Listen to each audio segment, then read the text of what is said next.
بسم اللہ الرحمن الرحیم۔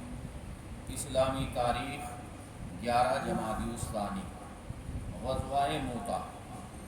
رسول اللہ صلی اللہ علیہ وسلم نے دعوت اسلام کے لیے مختلف بادشاہوں کے نام خطوط روانہ کیے تھے۔ ان میں ایک بصرہ کے بادشاہ شرجیل بن عمرو کے نام بھی روانہ کیا تھا، جو رومی سلطنت کے ماتحت تھا۔ حارث بن عمیر رضی اللہ تعالیٰ عنہ جب خط لے کر شرجیل کے پاس پہنچے تو وہ خط پڑھ کر آگ بگولا ہو گیا۔ حضرت حارث رضی اللہ تعالیٰ عنہ کو شہید کر دیا، چونکہ قاصدوں کا قتل کسی قوم میں بھی جائز نہیں تھا۔ اس لیے رسول اللہ صلی اللہ علیہ وسلم نے 3000 مجاہدوں کا ایک لشکر ان سے مقابلے کے لیے ملک شام کی طرف روانہ کیا۔ شرجیل نے ان کے مقابلے کے لیے 1 لاکھ کی فوج تیار کی۔ مقابلہ بڑا سخت تھا، مسلمان صرف 3000 اور کفار 1 لاکھ تھے۔ مسلمانوں نے چاہا کہ حضور اکرم صلی اللہ علیہ وسلم کو اس کی خبر کی جائے، دشمن جو ہے 1 لاکھ ہے اور ہماری تعداد صرف 3000 ہے، اللہ کے نبی علیہ السلام کو اطلاع کر دی جائے۔ مگر عبداللہ بن رواحہ رضی اللہ تعالیٰ عنہ نے ہمت دلائی اور کہا، ہم دشمن کا مقابلہ تعداد اور قوت کی بنیاد پر نہیں کرتے، ہم تو ان کا مقابلہ اس دین کی طاقت سے کرتے ہیں جس کے ذریعے اللہ نے ہمیں عزت دی ہے۔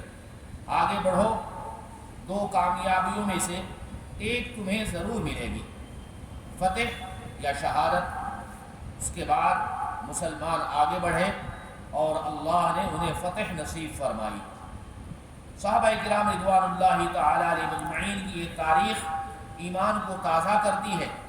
کہاں 1 لاکھ کفار اور ان کے مقابلے میں صرف 3000 مسلمان، اس کے باوجود مسلمانوں ہی کو فتح حاصل ہوئی۔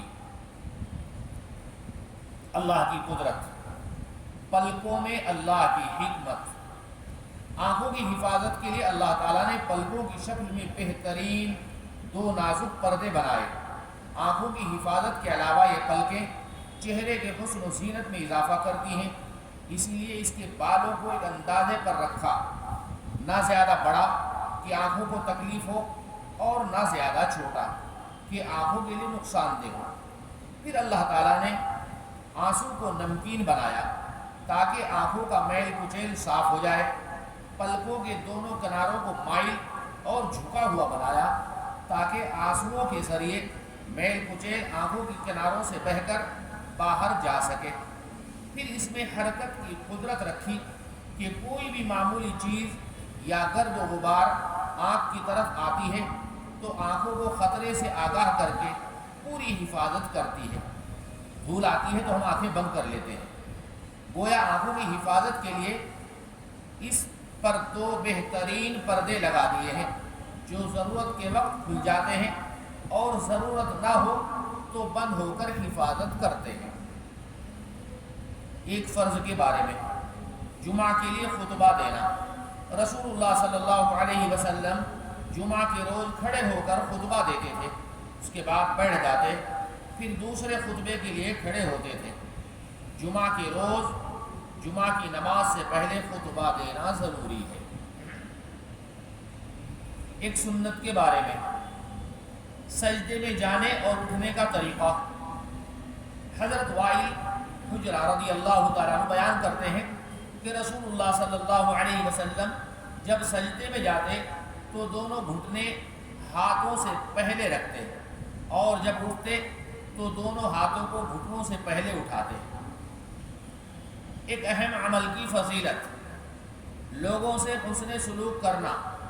رسول اللہ صلی اللہ علیہ وسلم نے فرمایا، مخلوق ساری کی ساری اللہ کا کنبہ ہے، بس اللہ تعالیٰ کو وہ شخص بہت محبوب ہے جو اس کے کنبے کے ساتھ، اس کی مخلوق کے ساتھ احسان کرے۔ احسان مخلوق کے ساتھ کرنا ہے، اس میں صرف مسلمان نہیں غیر مسلم بھی آ جاتے ہیں، سب کے ساتھ ہمدردی کا سلوک کرنا ہے۔ ایک گناہ کے بارے میں، بات چیت بند رکھنے کا وبال۔ رسول اللہ صلی اللہ علیہ وسلم نے فرمایا، کسی مسلمان کے لیے 3 دن سے زیادہ اپنے بھائی سے بات چیت بند رکھنا جائز نہیں۔ جس نے 3 دن سے زیادہ بات بند رکھی اور مر گیا تو جہنم میں داخل ہوگا۔ ہمارے تو ماشاءاللہ ایسے آدمی ملیں گے سالوں سالوں بات نہیں کرتے اور اپنی بڑائی دکھاتے ہیں، میں فلاں آدمی سے 10 سال ہو گئے، 20 سال ہو گئے، 15 سال ہو گئے، بات نہیں کرتا۔ دنیا کے بارے میں، دنیا میں خود کو مشغول نہ کرو۔ رسول اللہ صلی اللہ علیہ وسلم نے فرمایا، تم میں سے قیامت کے دن مجھ سے زیادہ قریب وہ شخص ہوگا جو دنیا سے اسی طرح نکل آئے جس طرح میں چھوڑ کر جا رہا ہوں۔ اللہ کی قسم، میرے سوا تم میں سے ہر ایک دنیا کی کسی نہ کسی چیز میں پھنسا ہوا ہے۔ ہمارا حال یہ ہے، سلام پھرتے ایسے بھاگتے ہیں جیسے لوگ جیل میں سے چھپ کر بھاگتے ہیں۔